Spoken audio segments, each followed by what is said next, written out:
Saya perkenalkan nama saya dulu ya, saya Ibu Shirley. Sebetulnya buat saya Pak Immanuel itu bukan sesuatu yang asing buat saya. Jadi waktu di awal COVID, Pak Immanuel pada waktu itu ada di buka satu YouTube namanya Generasi Yosua YouTube Jakarta. Nah saya itu salah satu jadi pembicara tetap ya Pak Immanuel ya. Nah kemudian saya pernah diundang sama Pak Immanuel dulu waktu mulai buka onsite di Menteng ya Pak ya. Nah di Raden Saleh ya. Nah ini kali yang kedua saya datang. Saya mengucap syukur kita sekian tahun kita masih bisa bekerja sama ya. Dan kalau Tuhan izinkan di Agustus awal saya dengan Pak Immanuel akan pergi melayani sama-sama di Mahakam Hulu dan Kutai Barat. Nah siang hari ini saya akan membawakan firman dengan tema beban yang memberikan kita kekuatan. Ya, saya tertarik berbicara tentang beban ya, karena pada hari-hari ini kita tahu banyak sekali orang mengalami beban yang begitu berat, ya mengalami beban yang begitu berat. Jadi seringkali pada waktu orang menghadapi beban yang berat, orang merasakan nggak kuat. Ya. Nah kita akan belajar pada hari ini kenapa banyak sekali anak-anak Tuhan pada waktu dia mengalami beban yang berat, dia nggak kuat ya kan. Tapi satu hal yang kita harus tahu loh, bahwa beban yang berat itu memang itu sesuai dengan Alkitab ya, Alkitabiah. Kita bukan karena kita berdosa atau bukan karena bagaimana-gimana kita harus menanggung beban yang berat. Karena Elia pun dia pernah menanggung beban yang berat, dia menantang nabi-nabi Baal. Dan kita belajar juga dari Nabi Elia bagaimana pada waktu dia menantang Nabi Baal, setelah dia menang, dia mau bunuh diri gitu ya, dia mau mati ya. Nah dari sini kita belajar bahwa beban itu nggak bisa dianggap enteng gitu ya. Bahwa beban itu harus kita tahu gimana caranya menanggung beban itu ya. Salah satu kenapa banyak anak-anak Tuhan kalah dalam situasi pada hari-hari ini, karena anak-anak Tuhan itu tidak belajar di dalam masa sebagai seorang murid. Jadi dalam kehidupan kita sebagai anak-anak Tuhan, ada masa di mana kita ini sebagai murid ya. Jadi kalau dalam keadaan kita tenang nih, kita tenang sebagai anak-anak Tuhan, tidak terjadi apa-apa, semua oke-oke aja, usaha oke, rumah tangga oke, pelayanan oke. Ini sebetulnya adalah masa pembelajaran buat kita. Masa di mana kita menjadi murid, kita belajar, kita berakar sungguh-sungguh dengan Tuhan. Karena masa murid itu enggak harus, orang gini loh, orang enggak selamanya harus jadi murid. Satu hari murid itu akan jadi guru. Nah murid itu harus akan mengalami satu ujian. Tetapi berapa banyak anak-anak Tuhan dalam masa pembelajaran dia tidak belajar.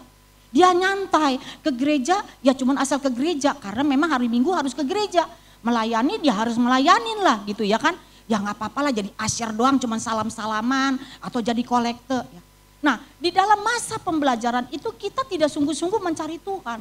Sampai di satu titik pada waktu tiba-tiba datang masalah dalam hidup kita. Atau contohnya pada waktu datang COVID ya. Berapa banyak orang-orang yang mengalami kecewa dengan Tuhan. Berapa banyak orang-orang akhirnya bunuh diri. Kenapa? Karena dari masa santai itu kita tidak mengisi rohani kita tuh dengan Tuhan. Kita tidak berakar kuat dengan Tuhan. Sehingga pada waktu masalah itu datang kita gak kuat. Kita sempoyongan. Karena itu kita kalah waktu dalam ujian. Nah kita harus belajar di dalam masa-masa seperti ini bagaimana caranya untuk kita bisa kuat dengan Tuhan. Karena contohnya pohon korma. Orang nanam pohon korma di Timur Tengah itu harus digali dulu dalam. Ya, setelah digali dalam tanahnya, ditaruhlah ya bijinya ya. Kemudian ditutup sama pasir, kemudian ditutup lagi sama batu-batu yang besar. Kenapa? Karena di Timur Tengah itu badainya tuh kencang sekali ya, kencang sekali. Nah, saya ini baru pulang nih dari Amerika, 4 bulan saya di Amerika karena anak saya di Amerika dan juga saya pelayanan di Amerika. Nah, anak saya tuh tinggal di Arizona. Ya Arizona itu adalah desertnya Amerika ya, padang gurun ya. Jadi itu di padang gurun tuh keadaannya tuh panas gersang gitu. Jadi hanya pohon-pohon tertentu yang tumbuh. Yang namanya pun kaktus itu jutaan di gunung-gunung ya kan. Tapi kenapa pohon kaktus bisa tumbuh dengan tingginya bisa sampai 15 meter, ada yang 20 meter. Orang Indonesia belum pernah tahu tuh namanya kaktus bisa tinggi seperti itu. Padahal dia di tempat yang kering. Karena pada waktu dia tumbuh, dia akarnya tuh dalam. Nah pada waktu dia dalam wali sekalipun tidak turun hujan, berbulan-bulan tidak turun hujan, tapi dia tetap hidup. Kenapa? Karena akarnya dalam. Nah begitu juga kita dengan Tuhan. Kenapa anak-anak Tuhan itu perlu dalam-dalam ditanam oleh Tuhan, ditindih dengan masalah. Supaya dengan ditindih oleh masalah, akar kita, rohani kita, iman kita tuh tumbuh ke dalam. Menyerap air. Karena kenapa? Kalau tidak ditindih dengan batu yang besar, itu pohon korma itu tidak menaruh akarnya ke dalam. Jadi waktu dia cari akar itu, air itu di dalam, setelah dia dapat, kemudian dia baru mulai mengeluarkan tunas. Nah tunas ini yang bisa mengangkat batu di atas dia. Kenapa Tuhan izinkan dalam kehidupan anak-anak Tuhan? Kita harus ngalamin seperti ini, tekanan-tekanan yang berat, yang silih berganti, supaya kita tuh kuat. Jadi masalah yang terjadi dalam hidup kita bukan untuk membuat kita mati, membuat kita tuh kecewa dengan Tuhan, membuat kita murtad dengan Tuhan. Tetapi masalah itu yang akan membuat kita kuat dengan Tuhan. Sayang sekali maksudnya YouTube yang dulu udah gak ada ya. Itu kalau ada yang dulu saya banyak kasih kesaksian-kesaksian bagaimana Tuhan membentuk saya. Saya bisa ada pada hari ini, itu semua karena saya melewati banyak masalah dalam hidup saya, dalam rumah tangga saya. Tapi satu hal saya melihat, setiap masalah yang Tuhan izinkan terjadi dalam hidup saya, dalam keluarga saya keluar jadi pemenang. Saya bisa melihat bagaimana cara Tuhan menolong saya keluar dari setiap masalah. Nah masalah-masalah itu yang membuat saya hari ini kuat. Saya boleh menjadi seorang konselor, ketemu dengan orang-orang yang punya masalah, yang dikejar-kejar oleh debt collector. Saya bisa bercerita bagaimana kesaksian saya bisa melewati fase-fase yang sulit. Kenapa? Karena pengalaman dengan Tuhan. Anak Tuhan kalau tidak pernah dibentuk, kita gak akan pernah kuat. Kalau anak Tuhan kerjanya waktu dibentuk, kabur. Waktu dibentuk, kabur. Saudara waktu tekanan itu sungguh-sungguh datang, saudara gak akan kuat. Kedepannya keadaan tidak akan menjadi lebih baik saudara. Kalau ada orang bilang begini, ini kejadian ini banyak yang bilang setiap 100 tahun di dunia ini selalu terjadi krisis seperti ini. Kemudian dunia akan merestart kembali dan kemudian akan terulang kembali. Menurut saya dan menurut Alkitab tidak seperti itu. Keadaan dunia ini bukan hanya Indonesia, keadaan dunia akan semakin terpuruk. Ya, saya nih kalau pergi kemana-mana naik Grab atau naik Bluebird ya. Saya suka sekali bercerita dengan sopir. Gimana Pak sekarang? Sekarang sepi Bu, ya semuanya sepi gitu. Nah kemarin saya udah lama banget gak ke Pasar Majestic setelah saya pulang. Anak saya dari Amerika juga ikut datang ya. Nah sebelum saya benar-benar melayani full time, saya ini adalah seorang fashion designer sama anak saya yang perempuan. Nah jadi biasa kita beli bahan-bahan baju tuh di Pasar Majestic ya. Kemudian setelah anak saya berangkat ke Amerika, dia pindah ke Amerika, saya stop. Kemudian Tuhan ternyata membawa saya untuk pelayanan secara full time. Nah kemarin kita tuh sempat pergi, jadi saya tuh ada kira-kira mungkin berapa bulan lah, 6 bulan saya tidak ke Pasar Majestic. Nah kalau anak saya berarti dia sudah 2 tahun dia tidak pergi ke Pasar Majestic. Di mana saya melihat itu pasar sepi sekali, padahal kemarin tuh hari Sabtu jam 11 siang. Biasanya itu adalah salah satu pusat tekstil terbesar di Jakarta, itu sepi sekali. Kemudian kita sempat bicara-bicara, kita bicara-bicara sama beberapa tukang yang kita bilangnya carry boy yang suka bawa barang kita. Kok ini sepi sekali? Oh ya Bu, sejak COVID ini semua udah sepi. Nah Ibu Bapak bisa lihat ke depannya akan seperti ini jauh lebih sulit keadaan kita.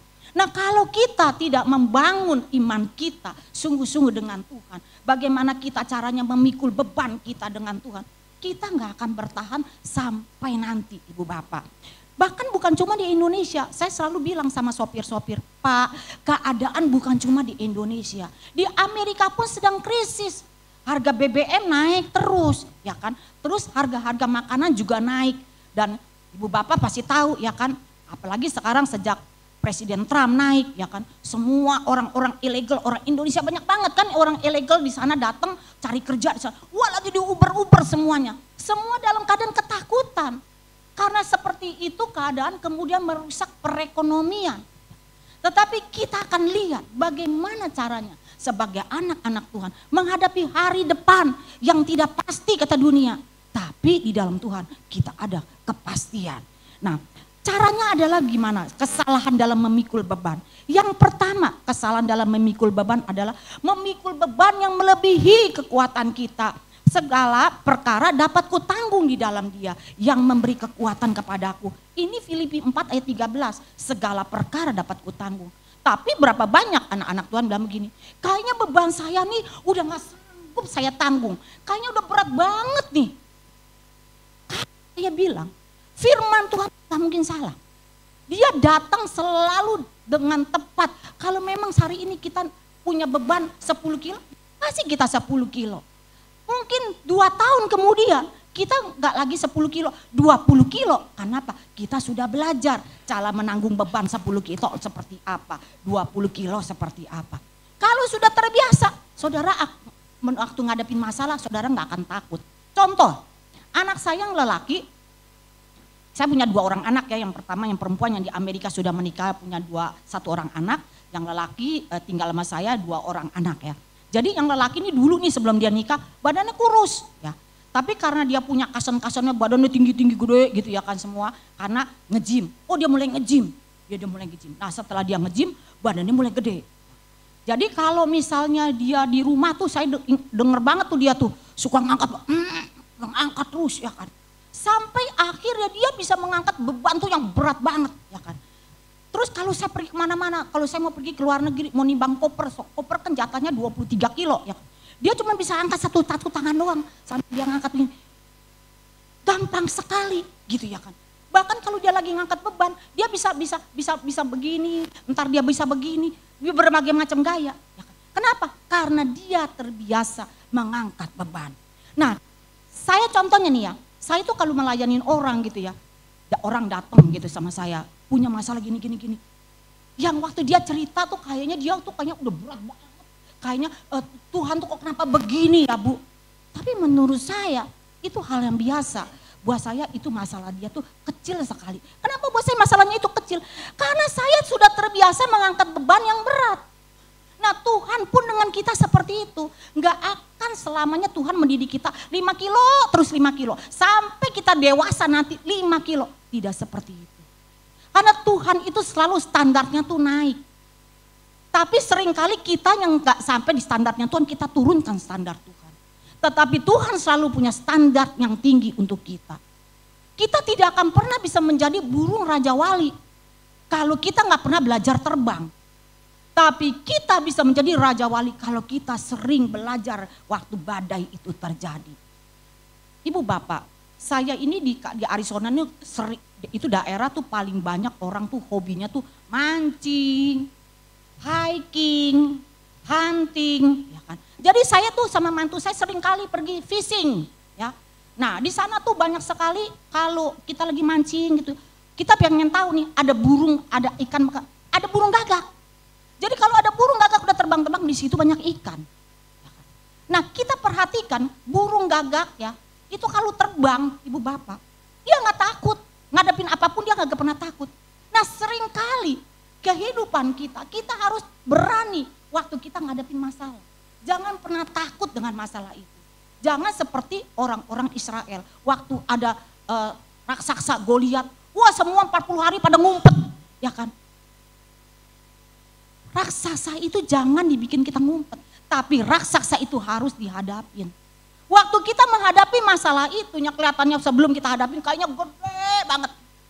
Tapi waktu kita hadapin ternyata gampang sekali kita lewatin. Kenapa? Karena Tuhan itu izinkan masalah terjadi dalam hidup kita. Itu sepaket dengan jalan keluar. Enggak ada tuh masalah datang dalam hidup kita tanpa sepaket ada jalan keluarnya. Nah kita harus tahu ujian yang Tuhan izinkan dalam kehidupan kita. Membuat kita itu kuat secara rohani. Nah, kemudian di dalam 1 Korintus 10 ayat 13 berkata begini.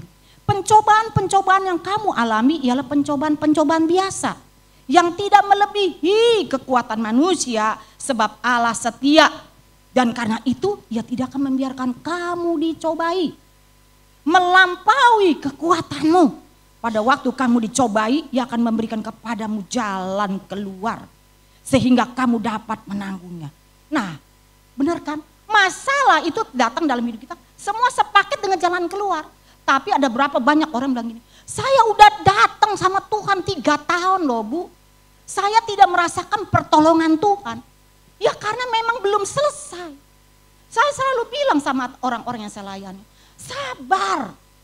Dalam menantikan Tuhan tuh sabar. Tuhan gak mungkin ketiduran. Tuhan gak mungkin lupa. Dia pasti inget kapan startnya, tahun berapa, bulan berapa, jam berapa. Dia tahu. Dan dia punya agenda khusus endingnya itu kapan. Endingnya itu pada waktu kita tahu makna di balik semua masalah itu terjadi. Saya selalu ngajar anak saya, ngajar suami saya ya. Kita kalau punya masalah, kita harus tahu kenapa Tuhan izinkan masalah itu terjadi dalam hidup kita. Kalau kita udah tahu Tuhan izinkan masalah ini terjadi dalam hidup kita, selebihnya kita gampang. Tapi banyak orang, contoh ya, saya menemukan banyak sekali orang kisruh di dalam rumah tangganya. Wah ribut, ibu-ibu mau cerai. Saya bilang gini, cerai itu bukan masalah. Tidak menyelesaikan masalah perceraian itu. Kamu cerai, nanti kamu menikah lagi, kamu akan ngalamin hal yang sama. Kenapa? Kamu gak lulus di sini. Tapi enggak Bu, saya gak mau nikah lagi Bu, pokoknya yang penting cerai, benar. Lama dia nikah lagi, dia dapat lagi seperti begitu. Kenapa? Karena tidak pernah lulus. Jadi jangan bilang, kok kenapa Bu saya udah 2 kali nikah selalu kayak begini terus. Jangan salahin Tuhan. Karena kita tidak pernah lulus dalam ujian itu. Saya ini dibentuk sama suami saya menikah 35 tahun dengan suami saya. Suami saya sudah meninggal 7 tahun yang lalu, 7,5 tahun yang lalu. Tapi di dalam pembentukan itu saya lulus. Suami saya banyak perempuannya, tapi saya lulus. Nggak pernah tuh saya bilang ini, ayo cerai. Nggak pernah. Melalui perkara itu saya berjumpa secara pribadi dengan Tuhan. Waktu saya ngalamin itu, waktu saya sudah kenal Tuhan, saya bertanya kepada diri saya sendiri, kenapa Tuhan izinkan ini terjadi? Jadi waktu saya bertanya, Tuhan bicara sama saya, karena aku akan pakai engkau menjadi kesaksian bagi banyak orang. Melalui kesaksian hidupmu, melalui pernikahanmu, aku akan membawa banyak orang-orang diselamatkan rumah tangga pernikahanmu. Jadi setiap udah gak kuat, itu gak namanya gak kuat, itu namanya diproses 20 tahun lebih mah udah sering banget rasa tidak kuat. Tapi di saat tidak kuat, itu perkataan Tuhan tuh seperti kekuatan buat saya. Saya dekatkan diri saya berkata kepada diri saya harus kuat, saya harus menang demi Tuhan. Jadi kalau kita sudah mengerti tujuan Tuhan dalam hidup kita, enak sekali Ibu Bapak. Saya ada teman ya, pada akhirnya dia cerai, ya kan. Jadi istilahnya gini, kesaksiannya gak indah. Jadi kalau mendengar orang khotbah tentang perceraian merasa tersinggung. Kenapa? Karena gak lulus. Tapi coba kalau kita lulus di dalam hal apapun. Misalnya mungkin ada orang yang saat ini sedang dikejar-kejar oleh debt collector. Saudara jangan gali lubang tutup lubang. Minta ampun sama Tuhan, berlutut sama Tuhan. Udah, saya udah gak tahu Tuhan bagaimana. Waktu saudara berlutut di bawah kaki Tuhan, saudara mungkin bilang begini, Ibu gak tahu sih utang saya berapa. Memang saya tidak tahu utang Ibu. Mungkin saat ini Ibu ada yang utangnya 3 miliar, 4 miliar. Asetnya ada paling cuma 500 juta. Dari mana? Kalau saudara tanya begitu sama saya juga gak tahu. Tapi kita punya Tuhan, Allah yang luar biasa dalam hidup kita. Kita mungkin punya hutang seperti itu karena kesalahan kita. Karena kita tidak pernah mengatur keuangan kita. Tapi Tuhan itu menghukum kita, mendidik kita bukan untuk kita mati. Waktu kita bersandar kepada Tuhan, kita menyerah di hadapan, udah deh Tuhan saya udah gak tahu. Udah jangan pikir-pikir lagi, oh jual ini, pinjam duit si ini, ngebohong ke kanan ke kiri. Gak usah seperti itu. Jangan menyelesaikan masalah dengan masalah. Tapi selesaikanlah masalahmu di dalam Tuhan. Hanya Dia yang bisa memberikan kepadamu jalan keluar. Saya selalu di Kalimantan saya bilang, karena saya melayani di gembala-gembala di sana. Saya tahu kehidupan Bapak Ibu susah banget di Kalimantan. Tapi jangan pernah kredit motor, kredit panci. Kayak kamu seolah-olah tidak punya Tuhan. Kalau namanya kredit, ya kamu seperti bilang begini sama Tuhan, Tuhan saya perlu motor. Udah ya Tuhan saya punya jalan keluarnya, saya kredit aja ya. Waktu saya bicara begitu semua ngakak ketawa-ketawa. Begitu selesai kebaktian, kita kan tidur rame-rame gitu. Oh ada yang tersinggung tuh Bu, ada yang tersinggung tuh, ada yang kena deh Bu. Kenapa? Ternyata semua pada kredit. Jadi kita tuh harus belajar sebagai anak-anak Tuhan. Jangan menginginkan segala sesuatu di luar waktu yang Tuhan berikan kepada kita. Biar segala sesuatu itu datang tepatnya, indahnya di dalam Tuhan, Ibu Bapak. Kemudian di dalam Matius 11 ayat 28 sampai 30 dikatakan begini. Marilah kepadaku semua yang letih lesu dan berbeban berat, aku akan memberi kelegaan kepadamu. Pikulah kuk yang kupasang dan belajarlah padaku, karena aku lemah lembut dan rendah hati, dan jiwamu akan mendapat ketenangan. Sebab kuk yang kupasang itu enak dan bebanku pun ringan. Nah, Tuhan itu sebetulnya udah kasih solusi. Memang kalau kamu menanggung beban seperti ini, kamu gak akan kuat sendiri. Tapi kalau kamu menanggung beban itu bersama Tuhan, kamu bisa kuat. Makanya Tuhan bilang, Tuhan bicara tentang kuk. Apa sih itu kuk? Kuk itu adalah kerbau pinter dengan kerbau yang masih baru, yang bodoh itu selalu dipasangkan. Gak ada kerbau pinter dua-duanya. Pasti kerbau yang baru dengan kerbau yang pinter dipasangkan, ditaruh beban itu yaitu kayu. Ya, di beban yang di kayu yang kerbau pinter, sama satu lagi kerbau yang bodoh, itu nyambung jadi satu. Nah kalau yang bodoh itu mau jalan seenaknya, dia akan capek, dia akan sakit. Kenapa? Yang pintar jalannya ke sini, dia mau berontak. Tapi lama-lama dia belajar. Kita pun dengan Tuhan seperti itu. Tuhan memberikan kepada kita masalah, tapi Tuhan sudah memberikan pada kita jalan keluar.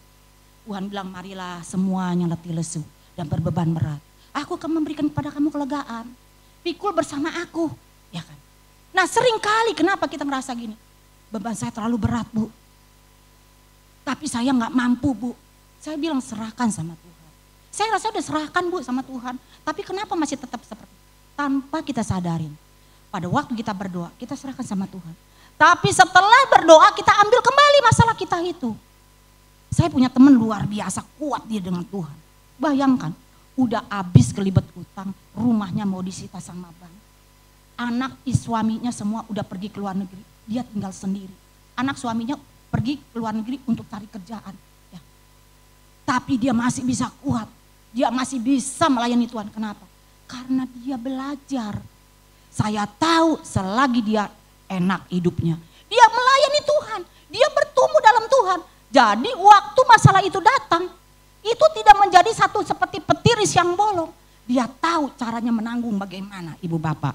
Kemudian contohnya ya, seringkali kita nih seperti ibu-ibu, kan kalau dari pasar induk tuh banyak tuh kalau malam-malam ibu-ibu bawa pikulan, pakai truk mau pergi ke ceritanya ke pasar-pasar ya kan. Pernah saya lihat ada satu orang bapak-bapak di atas truk, pikulannya tetap dia pegang. Kenapa dia harus dia pegang? Kenapa dia nggak turunin? Betul. Nah seperti itu kita dengan Tuhan. Kita tuh punya masalah yang begitu berat. Tuhan tuh begitu mengasihi kita. Dia mau mati buat kita. Coba bayangkan loh Ibu Bapak. Dia mati buat kita. Dan dia taruh rohnya itu di dalam kita. Coba selagi dengar firman ini saudara bayangkan. Ini roh Tuhan ada di dalam kita. Dia cuma bilang sama kita, jangan takut. Percaya. Ada selalu jalan keluar.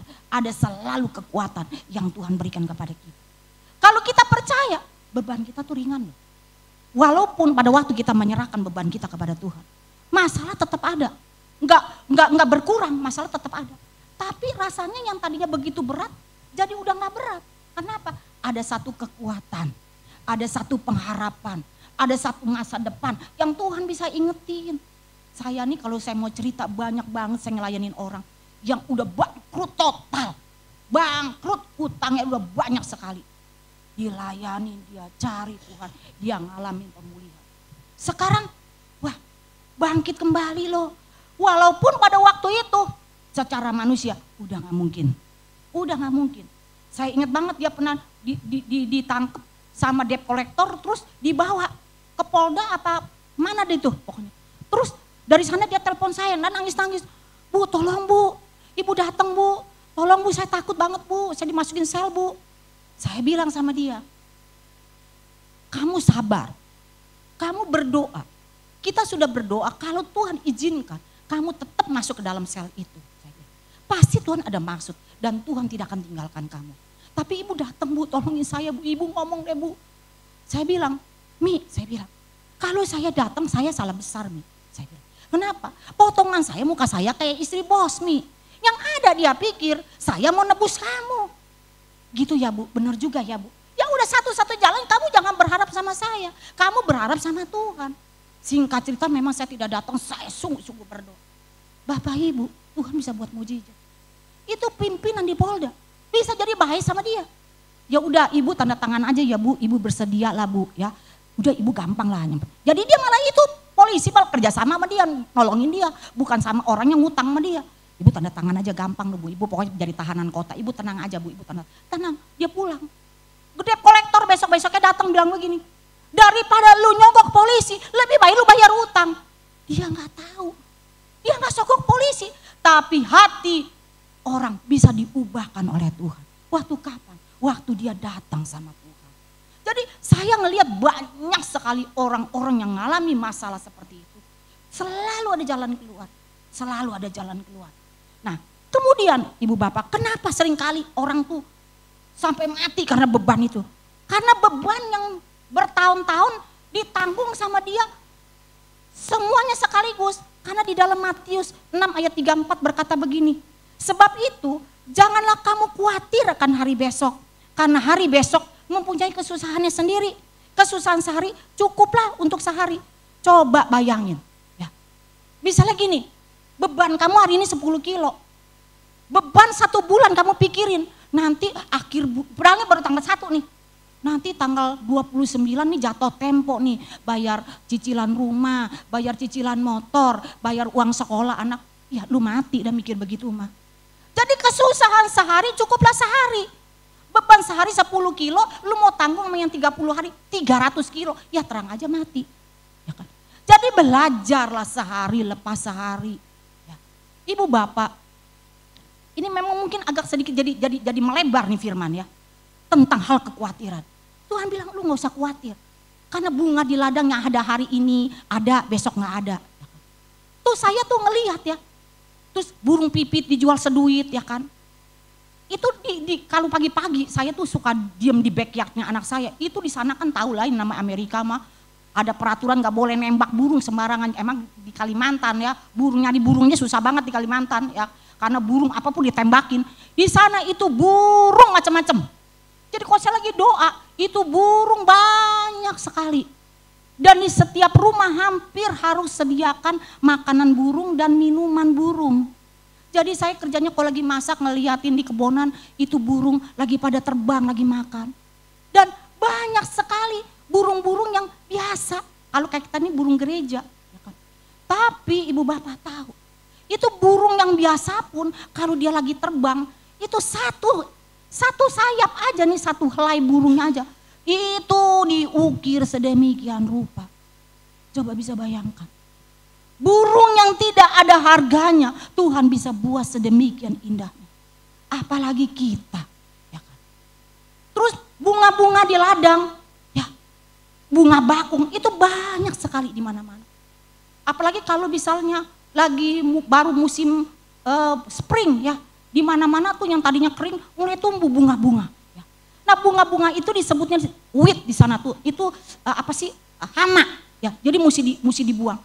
Tapi itu bunganya bagus. Saya bilang jangan dibuang, bagus, mama demen. Ini wit kalau nggak dibuang dia makin banyak. Saudara bisa bayangkan, ini hama loh. Tuhan bisa bikin bunga itu begitu indahnya. Ini Tuhan kita adalah Tuhan yang kreatif. Kalau burung bunga aja Tuhan bisa pakai demikian indah. Apalagi kita yang punya masalah. Jangan kita takut, jangan kita khawatir, percaya. Serahkan bebanmu kepada Tuhan. Jangan kau pikul beban 1 bulan, bahkan 1 tahun ke depan. Aduh gimana ya Pak, anak kita mau nikah. Padahal nikahnya masih 1,5 tahun. Tapi udah mikirin gimana. Kenapa saya bisa punya cerita kesaksian begini? Saya ngalamin. Di saat suami saya udah sakit, anak saya 2 harus menikah dalam waktu berdekatan. Kalau dipikir dengan logika, nggak tahu itu uang dari mana. Tapi waktu kita percaya, kita jalanin, ada aja itu. Semua bisa dijalanin. Kenapa? Karena Tuhan mau kita berserah, kita percaya kepada Tuhan. Yang kedua, kenapa beban kita merasa berat? Kita sering pakai topeng di depan orang. Ya, nah, teman saya bilang begini, share. Orang tuh kalau ngeliat kamu di Facebook, orang ngeliat kamu di Instagram, Nggak bakal nyangka share. Kamu nih seperti ini, hidup kamu mengandalkan Tuhan. Saya bilang biarin aja orang mau lihat saya seperti apa, orang mau nilai saya seperti apa. Kenapa? Karena banyak sekali orang itu jatuh imannya ngelihat media sosial. Coba sekarang, saya punya kakak perempuan, dia di Kanada, dia bilang begini. Gila lu, gua kalau ngeliat teman-teman gua seneng banget loh dia. Kenapa? Wah kayaknya enak banget dia bisa pergi ke sana, pergi ke sini. Terus saya bilang gini, jangan pernah ngelihat orang dari media sosial. Mungkin gak kalau dia lagi ribut, lakinya lagi main samit-samitan, direkam, dia masukin ke media sosial, dia ketawa. Iya betul juga. Jadi jangan jadi korban media sosial, tapi syukurilah apa yang ada dalam kehidupan kamu. Kenapa? Kalau kita pakai topeng di depan orang, kita akan capek loh. Kita akan lelah. Saya punya temen, padahal dia sama suami istri udah cerai. Sebetulnya cerai tidak sah gitu, udah berapa belas tahun. Tapi dia tetap gak mau ketahuan sama orang, suaminya udah ninggalin dia. Sampai saya bilang gini, apa sih yang mesti kamu pertahankan? Selama kamu ketakutan seperti itu terus, kamu berpura-pura di depan orang, kamu bakal capek. Karena saya bilang, yang ngalamin kayak kamu tuh banyak, saya bilang. Dan kamu gak salah, kamu ditinggalin sama suami kamu. Kamu gak usah ketakutan seperti begitu. Nah sering kali orang memakai topeng seperti itu, kamu akan capek sendiri. Kamu ibarat kata gini, dulu kamu kaya, tiba-tiba dalam keadaan krisis seperti ini, kamu bangkrut total. Tapi supaya kelihatannya kamu tidak ketahuan orang kamu bangkrut, kamu berusaha. Tetap tampil prima di depan orang, sampai kamu harus utang pinjem. Makanya saya bilang, ini beban ini loh menjadi beban yang palsu dalam kehidupan anak-anak Tuhan. Jadi belajarlah menerima apa adanya dalam kehidupan kita.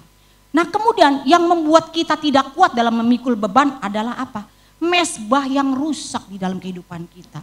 Jadi kalau mezbah kita rusak, kita jangan harap deh kita bakal kuat. Saya ingat banget ya ibu bapak, waktu saya ngalamin, jadi di tahun 2004 sampai tahun 2007 itu saya menikah tahun 82. Suami saya sama saya itu pokoknya krisis di dalam pernikahan saya. Sampai pada akhirnya di tahun 2004 sampai tahun 2007 Tuhan izinkan kita mengalami bangkrut total dan suami saya sakit.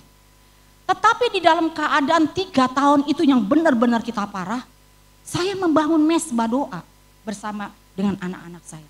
Sampai singkat cerita, akhirnya suami saya mulai tergerak, dia mau datang ke gereja. Pada waktu dia mulai datang ke gereja, ya tetaplah ke gereja, tetap aja dia, ya kan. Tapi dalam posisi udah benar-benar dia udah sakit dari berat 70 kilo lebih jadi tinggal 60-an lah gitu. Udah kurus banget. Nah saya ngeliat dia tuh seperti tembok Yeriko, tapi kenapa saya bisa kuat? Karena saya punya mezbah doa dengan anak-anak saya. Nah lama-lama akhirnya suami saya pun ikut masuk dalam mezbah doa. Nah dalam mezbah doa itu kan kita nggak tahu ya berapa lama kita itu akan mendapat jalan keluar. Nah seringkali kenapa kita nggak kuat waktu kita ngalamin masalah? Karena kita nggak pernah tahu sampai berapa lama masalah ini akan selesai, betul nggak? Kalau kita tahu masalah ini akan selesai mungkin setahun depan, kita akan dikuat-kuatin dah, udah nggak lama lagi deh selesai gitu ya. Tapi masalah kita tidak pernah tahu kapan ini masalah selesai. Tetapi setiap saya berdoa, saya cuma dapat suara begini. Teguhkan dan kuatkan hatimu anakku. Sedikit waktu lagi. Terus bulan demi bulan berganti, tahun berganti, selalu perkataan sedikit waktu lagi. Sampai suami saya bilang gini, perasaan kalau kita berdoa Tuhan ngomongnya sedikit waktu, ini kayaknya udah mau 3 tahun nih. Sampai benar-benar mendekati 3 tahun, kita mendapatkan jalan keluar dari Tuhan. Jadi saya mau cerita bagaimana selama 3 tahun saya kuat menghadapi suami yang sakit, anak masih kuliah dua-duanya. Karena waktu saya nyembah Tuhan, waktu saya dekat dengan Tuhan, setiap firman yang saya baca itu memberikan saya kekuatan. Memberikan saya kekuatan seringkali pada waktu saya lagi berdoa gitu ya. Ada satu seperti kayak perkataan-perkataan Tuhan yang meneguhkan saya. Kamu gak usah takut. Banyak ayat-ayat firman yang keluar. Terus saya pikir begini, mungkin ibu bapak juga ada yang seperti saya seperti itu ya. Kita berpikir, ini kebetulan kali, ini suara saya kali. Tapi ibu bapak tahu, yang namanya firman Tuhan itu luar biasa. Setelah saya berdoa, saya baca firman. Atau saya dengar khotbah. Itu persis seperti yang Tuhan bicara pada waktu saya berdoa. Dari situ saya tahu, waktu kita mencari Tuhan, Dia membangun kembali kekuatan kita. Masalahnya masih ada nggak? Masalah masih ada. Tetap suami saya itu masih sakit. Kita puji Tuhan tidak ada hutang ya. Uang sudah tidak ada di bank. Mungkin ibu bapak pikir gini, wah kayak apa sih masalah? Ibu bapak tahu, masalah pada waktu itu udah suami sakit. Kita tuh udah gak punya rekening di bank tuh udah kosong. Cuma 500.000 kita gak ambil. Kita hidup benar-benar dari Tuhan. 3 tahun kita hidup dari persembahan Tuhan. Mungkin nanti satu kali saya akan cerita bagaimana kesaksian ini. Ya. Tapi bagaimana kita bisa melewati masa 3 tahun itu benar-benar Tuhan memberi kita kekuatan untuk tetap percaya. Karena itu kalau saya dengar orang banyak kesaksian, banyak cerita mengeluh, Bu saya punya hutang sini. Ya elah buat saya itu kecil. Saya pernah ngalamin masa yang seperti itu. Anak-anak mau nikah duit gak ada. Suami sakit. Semua bisa dilewatin. Kenapa? Karena kita tuh punya Tuhan yang dahsyat. Seberapa saudara berpikir Tuhan itu dahsyat, selama saudara percaya kepada janji Tuhan dalam hidup saudara. Jadi begini, ada orang yang bisa yakin banget dia punya Tuhan yang dahsyat, kenapa dia bisa punya seperti itu? Ada orang yang ngerasa Tuhan dahsyat tapi ya dahsyat biasa-biasa lah. Itu tergantung sebagaimana pemahaman saudara kepada Tuhan. Semakin saudara dekat dengan Tuhan, semakin saudara punya hubungan yang kuat di dalam penyembahan, saudara akan tahu saudara punya Tuhan yang luar biasa. Saudara punya Tuhan yang rela mati buat saudara. Perkara nyawa saja dia berikan, terlebih masalah kita dia berikan buat kita. Nah kemudian yang membuat kita juga kenapa seringkali kita lelah ya kan? Karena kita itu meragukan kuasa Tuhan di dalam hidup kita. Nah seringkali makanya kenapa Tuhan perlu bawa kita itu ngalamin masalah demi masalah supaya kita menjadi kuat. Waktu kita kuat, kita melihat masalah itu tidak lagi menjadi satu momok yang menakutkan. Contoh ya, waktu kita naik pesawat, jadi saya sering kali pelayanan naik pesawat nih. Waktu kita mau naik pesawat, ada pesawat-pesawat banyak ya dijejer-jejer. Tapi begitu kita take off, makin lama sawah makin kecil, mobil makin kecil, lama-lama tidak kelihatan. Tapi sekarang saya tanya, apakah di posisi saya tidak melihat itu semua? Mobil, pesawat jadi kecil? Tidak. Semua tetap di ukuran yang sama. Tapi sudut pandang saya sudah berubah karena saya ada di atas. Begitu juga waktu kita ada di atas. Kita bergaul karib dengan Tuhan. Kita punya hubungan yang kuat dengan Tuhan. Waktu kita ngalamin masalah, masalah tidak membuat kita takut. Masalah tidak membuat kita hancur. Saya ingat sekali. Jadi sebelum suami saya meninggal, suami saya memang udah sakit-sakitan ya, sakit-sakit. Ini kejadian tahun 2018. Di awal 2017, kemudian pernah satu kali saya berdoa, saya ngalamin bagaimana waktu saya menyembah Tuhan. Tuhan tuh dekat banget dengan saya. Terus saya bilang gini sama Tuhan, Tuhan, Engkau tahu bagaimana saya mencintai Tuhan. Saya ingin membuktikan kepada Tuhan bagaimana saya jatuh cinta dengan Tuhan. Nah singkat cerita, waktu saya habis bicara seperti itu, saya mikir begini, waduh bahaya juga nih saya doa seperti ini. Kalau diuji bagaimana gitu ya. Tapi waktu saya mau tarik kembali doa saya itu, saya pikir begini, kenapa saya mesti takut dengan Tuhan? Kalau dia uji saya, tentu dia tidak akan membuat saya mati.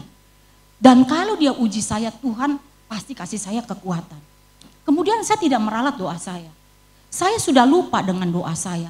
Entah berapa lama setelah doa saya, sampai akhirnya suami saya sakit. Jadi pada waktu dia sakit, kita pergi ke Malaysia, pada waktu itu sampai akhirnya kena malpraktek di Malaysia, dan akhirnya dia punya ginjal makin parah, sampai terakhir karena pengaruh obat, akhirnya suami saya pendengarannya mulai menurun. Nah pada waktu itu menurunnya cepat sekali. Dia sering kalau kita bicara dia mulai gak denger. Sampai pada akhirnya satu kali saya lagi nyembah Tuhan sama suami saya selalu setiap pagi. Terus dia bilang gini, gak denger kata dia gitu. Kita gedein speakernya, gak denger gitu. Saya teriak seperti apapun, dia tidak dengar. Saat itu saya lemes sekali, dia nangis, saya nangis. Tapi pada waktu saya nangis, Tuhan bicara begini, kau mau membuktikan bagaimana engkau mengasihi dan mencintai aku. Saya ingat, Jadi doa saya ini Tuhan izinkan suami saya sakit. Sampai pada waktu suami saya sakit dia mulai drop, dia otomatis dia sudah tidak bisa bekerja. Saya mengobati dia dari hasil jahitan saya dengan suami saya. Dia itu saya sama anak saya itu seorang fashion designer. Jadi usaha saya itu buat ngidupin dia, buat ngobatin dia terus. Dan ibu bapak tahu itu biayanya mahal sekali ya. Itu 1 bulan, 1 minggu itu 3 kali berobat dan itu bisa habis jutaan gitu. Nah sampai pada waktu uang kita tuh udah mulai habis gitu, rasanya udah gak kuat. Dan dia juga gak sembuh. Makin lama dia makin drop keadaannya dia. Sampai pada akhirnya dia udah gak bisa berjalan, terus udah begitu kalau didudukin matanya terbalik ke atas, terus dia seperti kayak koma gitu ya. Terus dia pun mulai kehilangan matanya dia, penglihatan dia. Jadi karena dia seringkali jatuh pada waktu dia bandel gitu dibilangnya tunggu dia jatuh kan dia tinggi 182 suami saya dia jatuh. Jadi lama-lama akhirnya ada pembekuan darah di mata dia. Jadi mata tinggal 1 mata dan itu pun gak jelas. Nah ibu bapak bisa bayangkan kita tuh seperti ngadepin tembok Yeriko dengan anak-anak saya. Puji Tuhannya anak-anak itu sudah cinta Tuhan luar biasa dan mereka sudah pada menikah. Kemudian kita bingung mesti doanya seperti apa. Mau doa kesembuhan tapi kita ngelihat dia sudah seperti tulang sama kulit ya kan. Tapi dia selalu bilang, saya belum mau mati, saya mau hidup. Saya percaya Tuhan masih mau sembuhkan saya. Jadi kita tuh bingung. Dalam keadaan seperti itu saya cuma bisa nangis. Saya ingat pada waktu saya nangis. Saya cuma bilang begini, saya nggak tahu Tuhan. Tuhan mau bawa saya kemana. Tapi pada waktu saya berdoa seperti Tuhan cuma bilang mas saya gini, serahkan dia kepada aku anak. Dan saya tahu pada saat itu artinya suami saya bakal meninggal. Sampai pada akhirnya dia mulai drop, dia meninggal. Nah waktu dia meninggal ditaruh di Darmais, mobil jenazah sama suami saya, ada anak lelaki. Kemudian saya di mobil pribadi dengan anak perempuan saya dengan mami saya. Waktu saya keluar dari Darmais itu, saya cuma ingat doa saya. Saya bilang begini sama Tuhan, Tuhan karena saya berdoa mau menunjukkan betapa saya mengasihi Tuhan. Saya harus kehilangan suami saya. Tapi hari ini saya berkata dengan iman saya tidak pernah menyesal dengan apa yang saya alami. Karena saya tahu segala sesuatunya Tuhan punya rencana yang indah buat saya dan anak-anak saya. Saat suami saya meninggal, kita dalam keadaan gak ada uang. Gak lama, 1 tahun kemudian anak saya berangkat ke Amerika dengan suaminya. Secara manusia saya nangis pada waktu itu COVID. Tapi kita gak pernah tahu rencana Tuhan dalam hidup kita, setiap anak-anak Tuhan. Ternyata dengan anak saya pergi ke Amerika, saya dibukakan pelayanan di Amerika. Dan menjalan 5 tahun anak saya di Amerika, sudah 3 kali saya di Amerika. Dan Tuhan sudah bawa saya ke ada berapa 10 state yang saya sudah pergi. Jadi saya melihat waktu kita kuat dengan Tuhan, kita cakap menanggung semua masalah dalam hidup kita. Waktu kita cakap dengan Tuhan, kita kuat dengan Tuhan, kita tahu Tuhan bawa kita kemana. Saya ingat banget ibu bapak, waktu saya ngurusin suami saya antara hidup dengan mati. Saya cuma sering nonton film-film, YouTube orang hidup di hutan. Saya tuh senang sekali dengan hutan-hutan ya, maka pelayanan saya di pedalaman Kalimantan. Saya sering kali ngelihat pedalaman-pedalaman di Kanada. Tuhan bilang begini sama saya, 1 kali aku akan bawa kamu ke sana. Secara manusia mana mungkin. Tapi waktu Tuhan berjanji dalam hidup kita, waktu kita tetap setia, waktu kita cakap di dalam menanggung beban, Tuhan akan membawa kita kemana yang Tuhan mau. Saya percaya ada banyak orang mungkin di tempat ini sedang mengalami beban yang berat. Tapi percayalah, beban yang berat ini tidak akan membuat saudara mati. Tapi beban yang berat ini akan membuat saudara kuat di dalam Tuhan. Demikian Tuhan Yesus memberkati.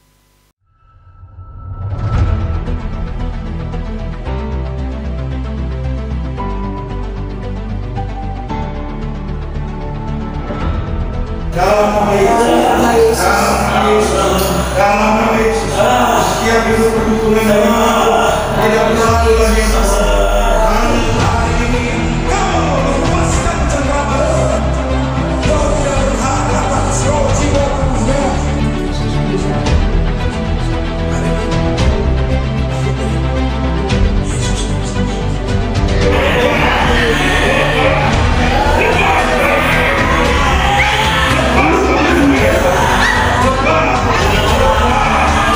Pada saat dia dibaptis, setelah dibaptis dia tidak intim dengan Tuhan. Maka dengar baik, pada saat iblis coba menghancurkan dia, maka habislah dia.